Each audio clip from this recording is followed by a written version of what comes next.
You remember the cartel of Islamic dictatorships that hijacked the United Nations Human Rights Council, don't you? And then promptly passed a resolution banning the criticism of religion? Yes, of course you do. Well, apparently they've decided now that the Universal Declaration of Human Rights gives people just a bit too much freedom and dignity for their liking, and so they've devised their own Islamic Human Rights Charter, which is a bit like Satan getting his own set of pearly gates, and about as convincing.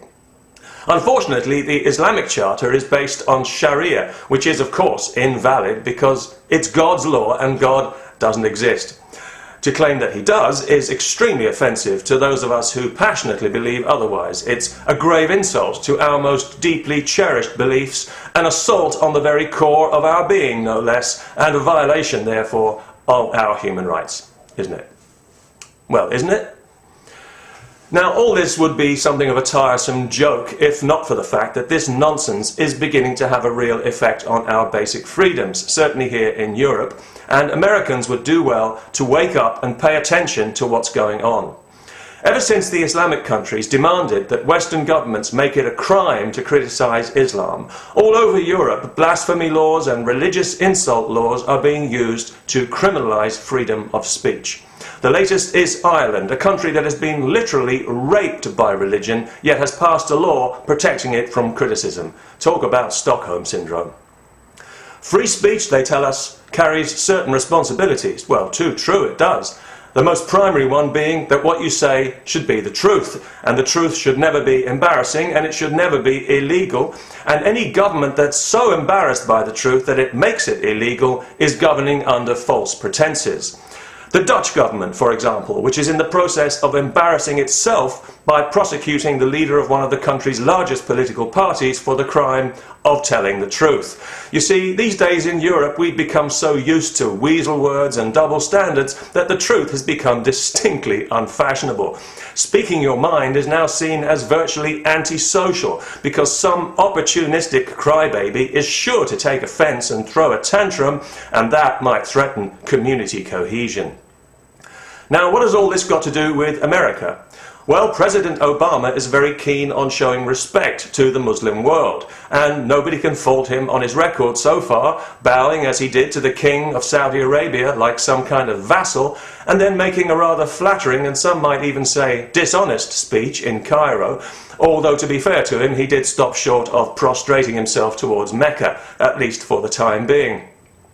But because he wants to play ball with Islam, especially now that they've given him a peace prize through their shills in the Norwegian establishment that he's going to have to justify for the next 3 years, the Iranians must be rubbing their hands with glee at that one, the American government has now done something that if they did it in their own country, it would violate the Constitution.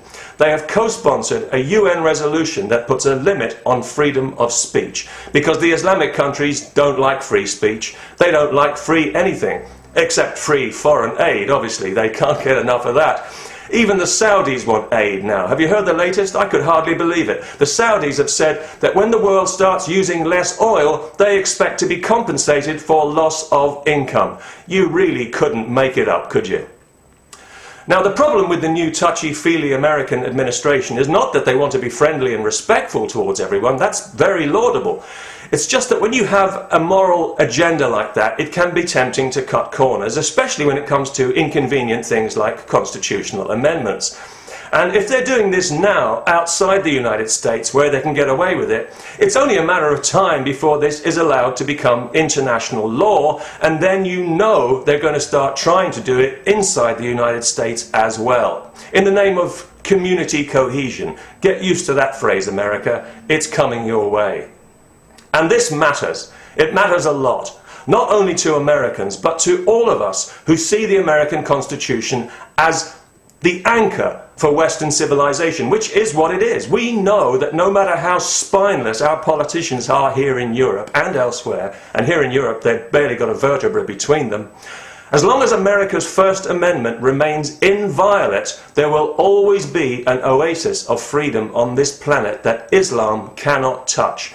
But as soon as anyone is allowed to interfere with it, to water it down, to reinterpret, to chip and chisel away at the First Amendment for reasons of religious or cultural sensitivity, then we can wave our civilization goodbye.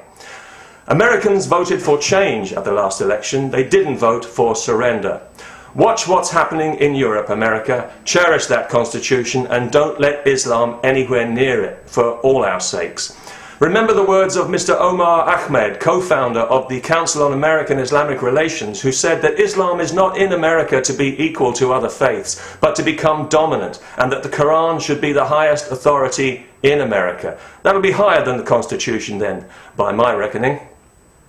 You know, if President Obama is serious about showing respect to the Muslim world, then he should pay them the compliment of telling them the truth, that their religion is entitled to as much respect as it gives. Zero.